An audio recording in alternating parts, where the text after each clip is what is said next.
मेहकर तालुक्यातील जानेफळ येथे सुरू असलेल्या जगदंबा देवीच्या नवरात्री उत्सवाला भाविकांचा प्रचंड प्रतिसाद मिळत आहे। 771 दिव्यांची आरास आणि भव्य धार्मिक उपक्रमामुळे मंदिर परिसरात भाविकांची मोठी गर्दी झाली आहे। पाहूया हा खास रिपोर्ट। 22 सप्टेंबर पासून सुरू झालेल्या नवरात्र महोत्सवात जानेफळ येथील जगदंबा देवीच्या दर्शनाकरिता भाविकांची गर्दी उसळली आहे।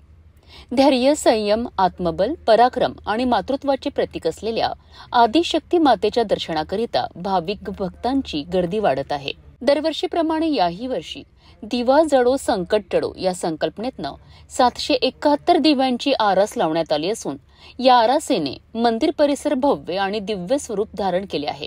नवरात्र उत्सवात उपासना, व्रत, जप, होम हवन, गरबा, दांडिया, अन्नदान, छत्रदान आणि श्रमदान अशा उपक्रमांद्वारे शक्तीपीठाचा जीर्णोद्धार केला जात आहे। किशोर कुलकर्णी यांनी आई सुमती आणि पत्नी शैलजा यांच्या मार्गदर्शनाखाली 2 भव्य सभागृहे बांधून भक्तांच्या सेवेत अर्पण केली। देवानंद पवार यांनी मंदिर परिसरात झाडे लावून परिसराला हिरवाई बहाल केली। खासदार प्रताप जाधव आणि आमदार संजय रायमुलकर यांच्या निधीतून सभागृहे व शौचालय उभारण्यात आले आहेत। याशिवाय अनेक दानशूर दाते आणि घाटे परिवाराच्या योगदानातून मंदिराचा आणि परिसराचा जीर्णोद्धार होत आहे। जगदंबा मंदिर हे शिवकालीन तीर्थक्षेत्र मानले जाते।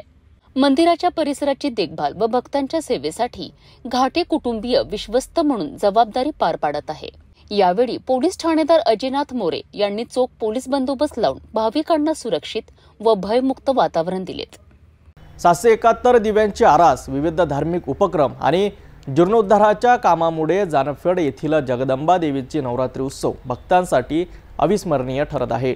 श्रद्धा, संस्कृती आणि भक्तीचा हा उत्सव खऱ्या अर्थाने आदिशक्तीच्या कृपा आशीर्वादाची अनुभूती घडवतो आहे।